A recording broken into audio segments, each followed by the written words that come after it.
वसुदेव सुतं देवं कंसचाणूरमर्दनं देवकी परमानंदं श्रीकृष्णं वंदे जगद्गुरु। गुरुर्ब्रह्मा गुरुर्विष्णु गुरुदेवो महेश्वर गुरु साक्षात् परब्रह्म तस्मै श्री गुरुवे नमः। साथियों, कल अनंत चतुर्दशी है। अनंत भगवान की ये 12 महीने में एक दिन भाद्रपद माह की शुक्ल चतुर्दशी के दिन आती है। अनंत चतुर्दशी का व्रत प्रत्येक गृहस्थी को करना चाहिए। कुछ लोग तो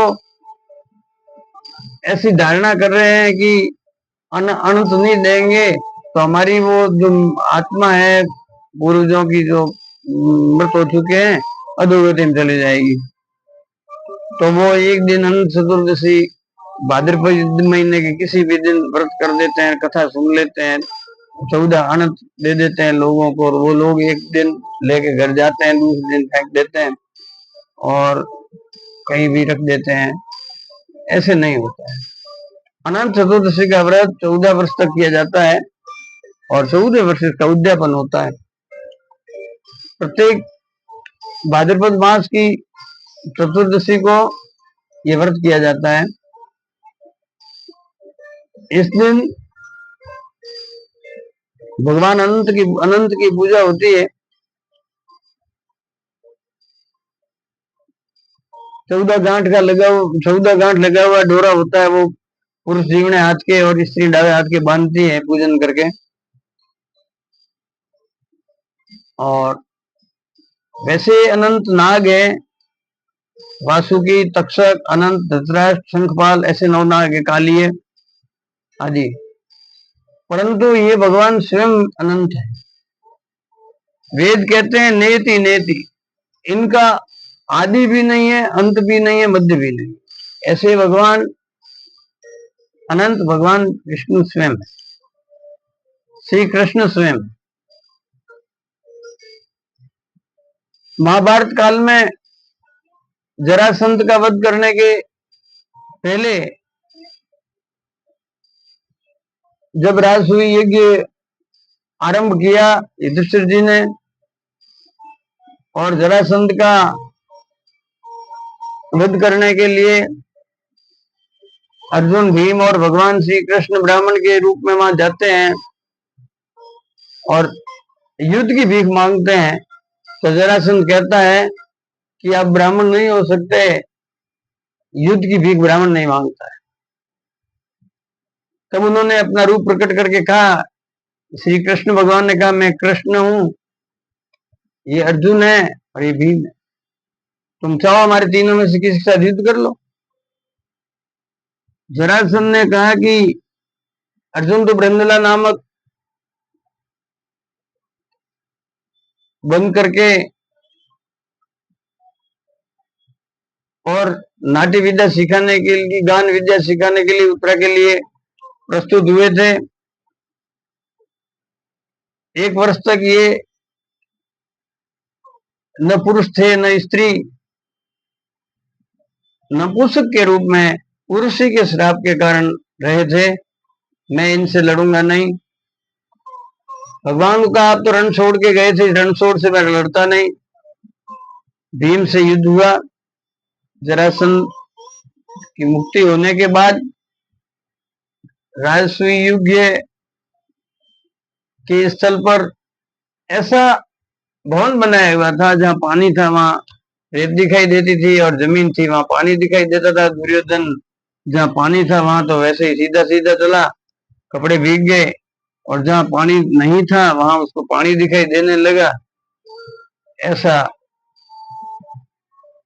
होने पर कुछ द्रौपदी सहित कुछ कौरव स्त्रियां भी थी वहां, तो द्रौपदी सहित जो रानी है वहां रहती थी वे सब हंसने लगी। दुर्योधन अपमानित होकर चला गया। शुक्नी के कहने से युद्ध लड़ा, जुआ खेला, और जुआ खेलने से शुक्ल ने चालबाजी करके धर्मराज को हरा दिया और 12 साल का वनवास दिया। वनवास में जाने के बाद श्री कृष्ण भगवान जब मिलने जाते हैं तो पांडव बड़े गदगद होकर के मिलते हैं। कुंती माता ने तो वैसे भी कहा था, विपद विपद संतु, विपत्ति विपत्ति नहीं है, हमें बार बार विपत्तियां मिलती रहे, क्योंकि जब विपत्ति आती है तो भगवान याद आते हैं, भगवान याद आते हैं तो भगवान हाजिर हो जाते हैं। इसलिए पांडव प्रसन्न हुए भगवान को देख के। धर्मराज ने कहा कि हे कृष्ण, हम बड़े दारुण दुख में प्राप्त हो चुके हैं। 12 वर्ष का वनवास, 13वां वर्ष अज्ञातवास। तो भगवान ने कहा कि अनंत चतुर्दशी का व्रत करो। तो अनंत क्या है? तो भगवान ने कहा कि न तो ये वासुकी नाग है और न शेष नाग, अनंत मैं स्वयं हूं, मेरी ही पूजा की जाती है। तो भगवान ने उसमें आदि मध्य और अंत रहित को अनंत कहते हैं। दुष्टों का नाश करने की निमित्त भगवान प्रकट होते हैं। अंत रहित कृष्ण, विष्णु, हरि, शिव, वैकुंठ, सूर्य, ईश्वर, विश्व, मान, योगी, सर्वस्वरूप अनंत, 14 इंद्र, 8 वसु, 11 रुद्र, 12 आदित्य, 7 ऋषि, 7 समुद्र, 5 नदियां और नक्षत्र, पृथ्वी, भूलोक, भूवलोक, स्वलोक, महालोक, जनलोक, तपलोक, सत्यलोक आदि लोक, भगवान कहते हैं ये सब मुझ में है। उन्होंने दुर्योधन को कहा था कि देख गगन मुझ में लय है, मुझ में लय है पवन। जब संधि दूत बंद करके गए और दुर्योधन ने कहा, दुर्योधन से कहा 5 गांव दे दूं, कहा कि मैं सुई की नोक के बराबर। दुर्योधन ने कहा जमीन नहीं दूंगा। तब भगवान ने उनको कहा कि रण होगा और हिंसा का तो प्रतिदायी होगा, लेकिन दुर्योधन नहीं माना, भगवान को मारने चला जंजीर लेकर। तो भगवान ने कहा तुम क्या जंजीर लेकर के आया है? आकाश बांधेगा या वायु बांधेगा या पवन बांधेगा या नक्षत्र बांधेगा, ग्रह बांधेगा, जमीन बांधेगा, सब मेरे अंदर लय है। भगवान ने सब बताया कि सब मेरे अंदर, सब मुझसे ही है। जब युधिष्ठिर बोले कि हे जनार्दन, मुझे इस विधि व्रत की विधि बताओ और ये अनंत का व्रत क्यों जाता है, तो इसका फल क्या है? उन्होंने ने पूछियो कि किन देवता रो पूजन किए जावे है और वो व्रत पहले पहले कने कियो तो वो मने बताओ। तभी ये भगवान कहते हैं कि सतयुग के अंदर एक सुमंत नामक ब्राह्मण था। उसका वशिष्ठ गोत्र की गोत्री भृगु की कन्या से विवाह हुआ और विवाह के कुछ समय बाद सर्वगुण संपन्न कन्या पैदा हुई। उसका नाम शीला रखा। कन्या धीरे धीरे बड़ी होने लगी। एक दिन उसकी माता ज्वरग्रस्त होकर के स्वर्गवास हो गया। उस ब्राह्मण ने, सुमंत ने, करक्षा नामक स्त्री के साथ दूसरा विवाह कर दिया। और दूसरी थी, वह कटुभाषिणी थी, कड़वा बोलती थी और शीला अधिक गुण वाली थी। वह दीवालों, खंभों और देरी की पूजा किया करती थी और दीवारों पे शंख, चक्र, गदा, पद्म आदि भगवान के आयुध बनाती थी। जब युवा हुई, लड़की बड़ी हुई देख करके योगी वर की चिंता पिताजी को सताने लगी। एक दिन कौंडिन्य ऋषि, जो मुनियों में श्रेष्ठ हैं, उन कौंडिन्य से लड़की की विवाह की इच्छा से सुमंत वहां से आए और अपनी इच्छा प्रकट की, मैं तुम्हारी लड़की से विवाह करना चाहता हूं। तब सुमंत बहुत प्रसन्न हुआ और घरे बैठों के गंगा आई। इन ग्रह सूत्र की विधि से उन्होंने शुभ लक्षण, शुभ दिन, शुभ घड़ी, शुभ नक्षत्र में विवाह किया। स्त्रियों ने मंगल गान किए और ब्राह्मणों ने स्वस्ति वाचन किया, स्वस्थ इंद्रो वृद्धश्रवा, स्वस्थ इंद्रपूखा विश्ववेदा इत्यादि, और मंगलाष्टक बोले गए। ब्राह्मणों ने स्वस्ति वाचन के बाद बंदी जनों ने वृद्धावली गाई उसके बाद में जो चारण भाट आदि बंदीजन थे, उन्होंने उनकी विरुद्धावली गाई। जब विवाह की सारी विधि पूर्ण हुई तो ब्राह्मण स्त्री से कहा कि जमाई को दहेज में देना चाहिए। दहेज की बात सुनकर दुष्टा जो कर्कशाती कुपित हो गई, उसने अपने आभूषण एक संदूक में बंद करके रख दिए। पति से बोली, घर में कुछ भी नहीं है, आप देख लें, क्या दो, मैं क्या करूं, जमाई यही चले जाए। वचनों सुन ब्राह्मण दुखी तो हुआ, पत्नी कौड़ी ने अपनी पत्नी सहित रथ के बैठ करके और अपने घर की ओर रवाना हुए। भोज्य पदार्थ भोजन बचा रास्ते में खाने के लिए जमाई ने ब्राह्मण साथ में जो रखा था, यमुना किनारे पहुंचकर कौड़ी ने नित्य कर्म करके करने के लिए चले गए। नदी के किनारे शिला देखियो कि कौन औरतें हैं वो कुछ झुंड बनावे ने व्रत करे रही है। उन टोने 14 दिन तो भाद्रवारी अजवाली 14 उन्हें देखे ने उन्होंने करने गई और बोली कि बहनों तेरे कोई करे रही हो, किन देवता रो पूजन करे रही हो।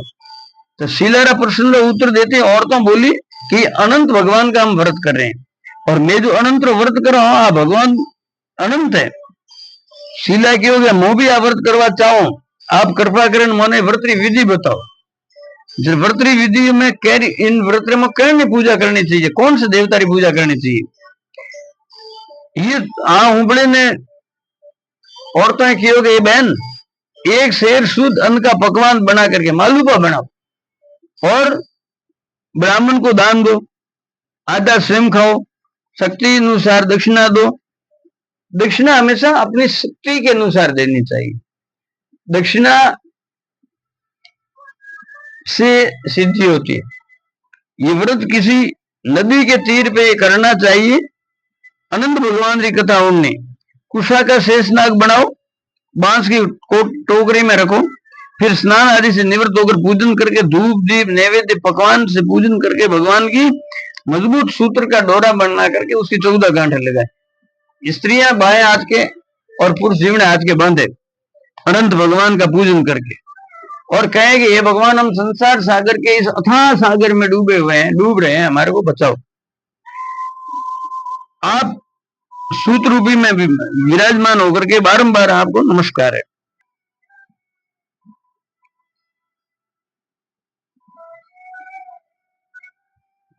अनंत भगवान का ध्यान करें और भगवान का ध्यान करके श्री कृष्ण बोले, युधिष्ठिर इस प्रकार स्त्रियों ने व्रत किया, प्रसन्न हुई। 14 गांठ का डोरा जो लगा हुआ था भुजा के बांधा, मार्ग में जो भोजन बंधा हुआ था आधा ब्राह्मण को दान कर दिया, और थोड़ा सा भोजन है वो स्वयं ने खा करके पति के साथ रथ में बैठ करके पति के यहाँ पहुंच गई। पति के साथ में सुंदर सुकन हुए। व्रत करने से उसके यहाँ धन धान्य गोधन आदि की वृद्धि हुई और सदैव मणियों करधनी कंठार आदि से शोभायमान हुई। अतिथि का सत्कार करने सदैव आगे रहती थी और पति को सेवा में सुखी रखती थी। एक दिन बैठी थी, मुनि दृष्टि में डोरा माथे पड़ी, मुनि के कांड डोरो बांध दिए। शिला बोले वो पीलो डोरो है वो भगवान अनंत है। और ऋषि जो कौंडिन्य था उन्होंने कहा कि ये तुम मेरे को वशीकरण करने के लिए बांधा है, सचमुच सही सही बता। शिला क्यों वेग वैम को ओखद वे तो नहीं, मारवाड़ी में कहवत है। जब संशय आत्मा विनशयति लिखा हुआ गीता जी में, संशय आत्मा विनशयति, संशय नहीं करना चाहिए। संशय हुआ तो उन्होंने डोरे को तोड़ दिया और मुनि ने अग्नि में फेंक दिया, किंतु शीला ने तुरंत उठा के दूध के पात्र में डाल दिया। इन प्रकारों आनंद सूत्र ने तोड़े फेंका, मुनि रा धन ऐश्वर्य सब नष्ट हो गयो। उन्होंने गायों सूरी विपरी और अंत में घर में आग लगी, धन धान्य सब नष्ट हो, बंधु बांधव भी दुश्मन बन गया और परिवार में कलेश व्यवहार लाग्यो। इन ढंगों भगवान अनंत तो निरादर करवाओ कौडिन्य घर में दारिद्र उत्पन्न हुआ और संसार में दरिद्र के समान कोई नास्ति दरिद्र समो दुखम, दरिद्रता के समान कोई दुख नहीं है। और श्री कृष्ण बोले कि धर्मराज पड़ोसियों से भी वार्तालाप बंद कर दिया। इन ढंगों तन मन और धनों अत्यंत कष्ट प्राप्त हुआ कौड़े ने अधिक दुखित हुआ, अपनी स्त्रियों बोला कि शीला एकाएक एड़ी स्थिति मारी की कर हुई है, मार पर क्यों विपत्ति आई। कन्या प्रभाव करे ने वो मारी एड़ी स्थिति हुई है। इन ढंगों पूछियो है। जब स्त्री ने कहा, मीठी वाणी में बोली कि हे नाथ, आप जो अनंत भगवान रा सूत्र रो जो बुरा रो अनादर करियो है, उनने कारण अपनी आ स्थिति हुई है। अब शब्दों में निंदा थी। हम अगर किसी को अपशब्द बोल के निंदा करते हैं तो भी दंड भुगतना पड़ता है। वाणी से पाप होता है, मन से पाप होता है, आंखों से पाप होता है, कानों से पाप होता है और शरीर की प्रत्येक इंद्रिय से पाप होता है। हम जो छिप करके करते हैं ऐसा कर्म जो दूसरों के सामने हम बता नहीं सकते और करते हैं, उन सबको पाप की श्रेणी में रखा गया है। ये महाराज, आप इसके निमित्त कुछ करो तो ही आपका भला हो सकता है। अपनी धर्मपत्नी बात होने ने भगवान जो कोड़े ने घर त्याग करे ने तपस्या करवा मोड़े है, रात दिन विचार करवा लगे है कि मैं कठे भगवान ने ढूंढू, कठे ढूंढवा जाऊं। सांवलियो यार मोए, परंतु वो ढूंढने के लिए निकले। भगवान की निंदा से मेरा सब नष्ट हुआ है। निंदा, कबीर ने कहा, निंदक नीरे राखे आंगन कुटी छाए, बिन साबुन बिन पानी निर्मल कर सुहाए। जो निंदा करने वाले को अपने सामने रखना चाहिए, वो निंदा करने वाला हमें सचेत करता रहता है। उन्होंने कहा कि मैंने निंदा की इसलिए मेरा सब नष्ट हुआ है, धन इसका कारण हुआ, मुझे दुख प्राप्त हुआ। अब फलों को कोई आगे गया है वन के अंदर, तो एक आम का वृक्ष देखा, उसके फल को कोई खाता नहीं है, सड़ रहे हैं, पक्षी तक उस पेड़ पर नहीं है। कौड़ी ने मुनि ने पेड़ से पूछा, अनंत भगवान को देखा? तो उन्होंने कहा, भाई मैंने अनंत नहीं देखा। आगे पेड़ बोला, श्री कृष्ण भगवान ने कहा, युधिष्ठिर, अनंत भगवान का पता न मिलने पर कौंडिन्य आगे गए और आगे जाने पर उनको भ्रमण कर रहे थे, अकस्मात गाय के दर्शन हुए तो बछड़े सहित गाय थी। मुनि ने पूछा कि माता, क्या तुमने अनंत देखा? तो माता बोली, गौ माता ने कहा कि मैं अनंत को नहीं जानती हूँ। दूर मुनि ने वहां आगे बढ़े तो देखा कि एक बैल घास चर रहा, उसको पूछा, वृषभो ही धर्म, ये वृषभ आप धर्म का रूप है, अनंत को देखा? कहा मैं भी अनंत को नहीं देखा।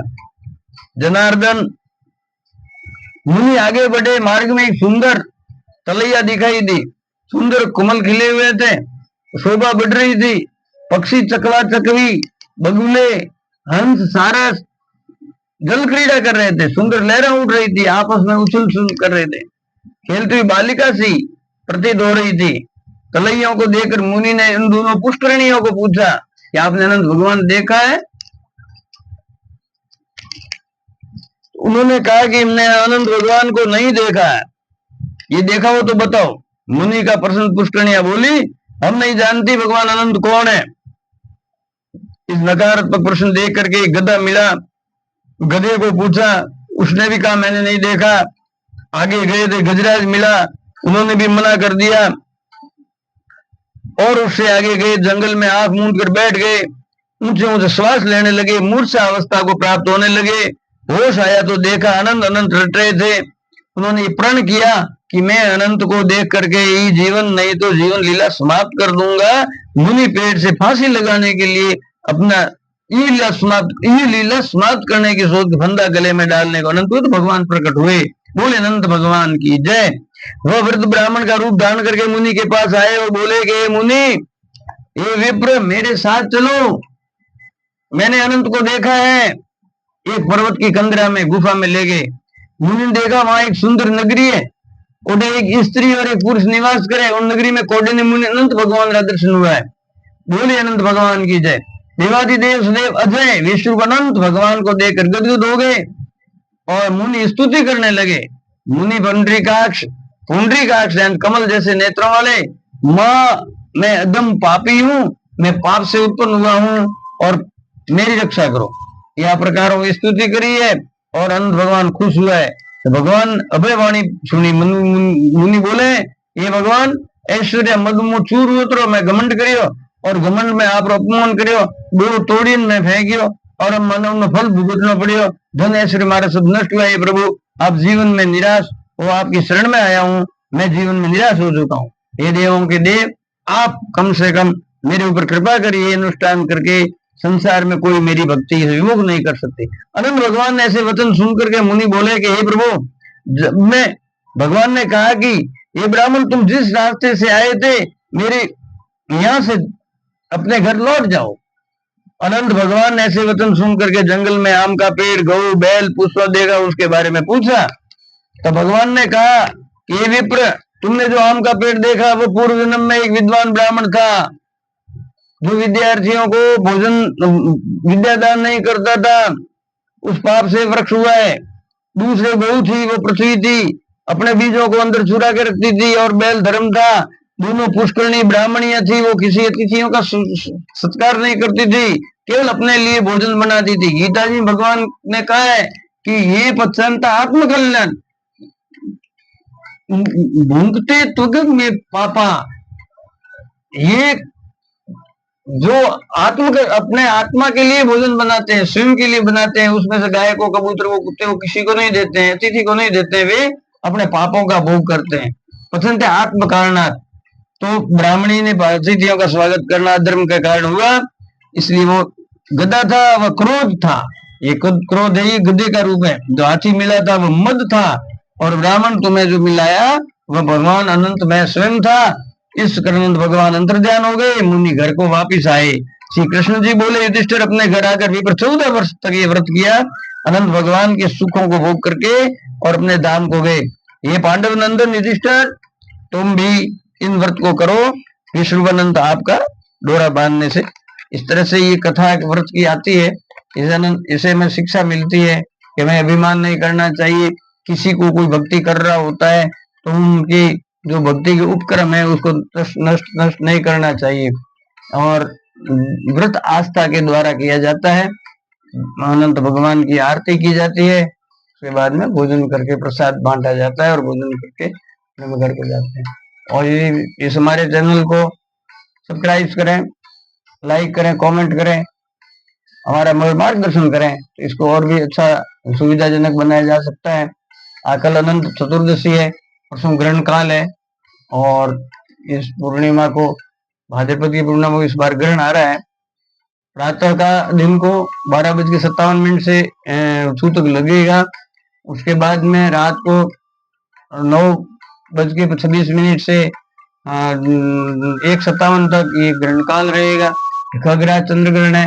इस चंद्र ग्रहण में जितना हो सके अपने गुरु जी के दिया हुआ मंत्र को उनके आसन पे बैठ के बिना माला के या माला के भी, अंदर सूत की डोरी होती है तो धोनी पड़ती है, जितने भी सूती वस्त्र होते हैं वो त्याग देते हैं, उनके या रेशम के वस्त्रों पे बैठते हैं और जलपान नहीं करते हैं। ग्रहण काल के अंदर सूतक होता है, अबाल वृद्ध के लिए छूट है।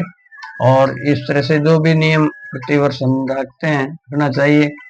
और श्री कृष्ण भगवान, ओम शांति।